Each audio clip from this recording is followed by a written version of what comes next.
here's what we're going to do. Now we take this campaign to the entire country.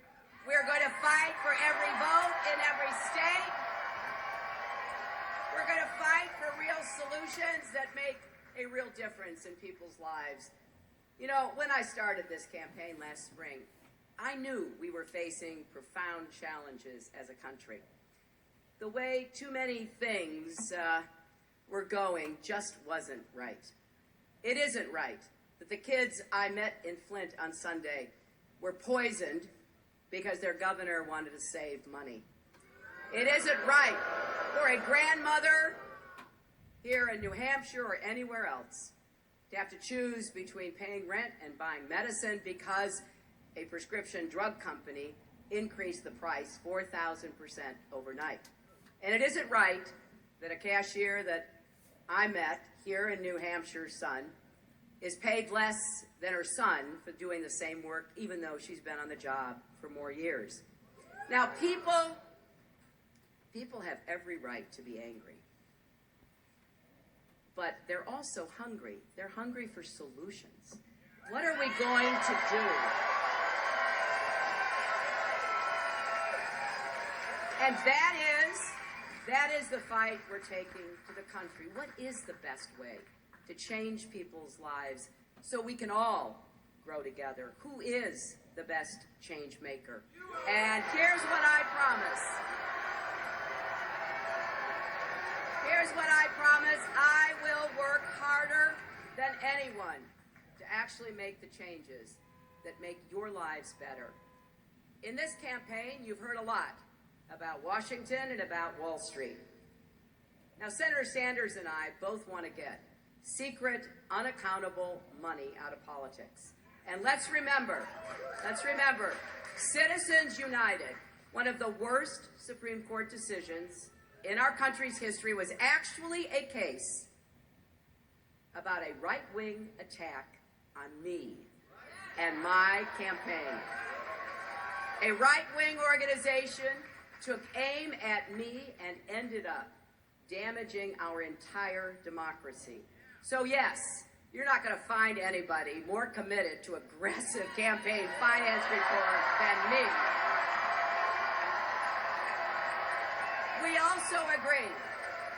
We also agree that Wall Street can never be allowed to once again threaten Main Street.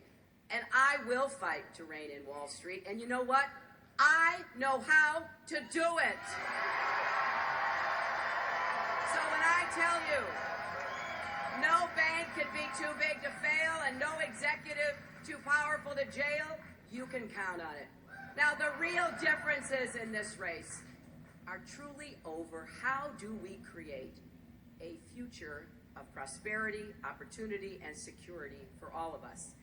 We need to build a growth and fairness economy with higher wages and more good-paying jobs, including a bold national mission to create millions of jobs in clean energy, manufacturing, and infrastructure. And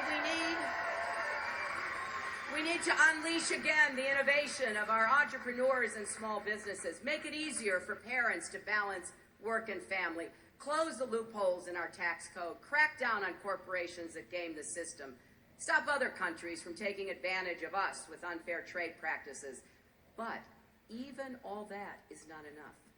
We also have to break through the barriers of bigotry. African American parents shouldn't have to worry that their children will be harassed, humiliated, even shot because of the color of their skin. Immigrant families shouldn't have to lie awake at night listening for a knock on the door.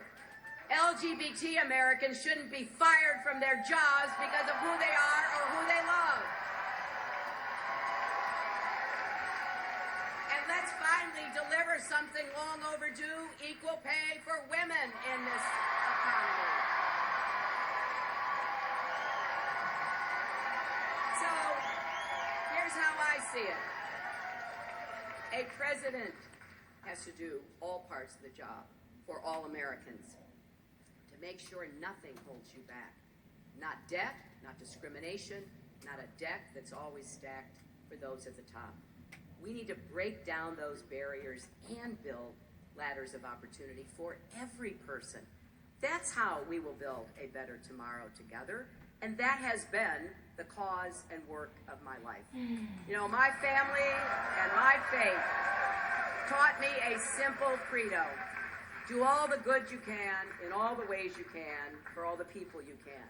That's what called me to a life of service, just like millions of teachers and nurses and police officers and firefighters and members of our armed services who get up every day and do the quiet work, the heroic work for all the rest of us. But when children anywhere in our country go to bed hungry, or are denied a quality education, or who face abuse or abandonment, that diminishes all of us. That's why I did start my career at the Children's Defense Fund. That's why I went undercover in Alabama to expose racism in schools. That's why I worked to reform juvenile justice in South Carolina. And that is why I went to Flint, Michigan on Sunday.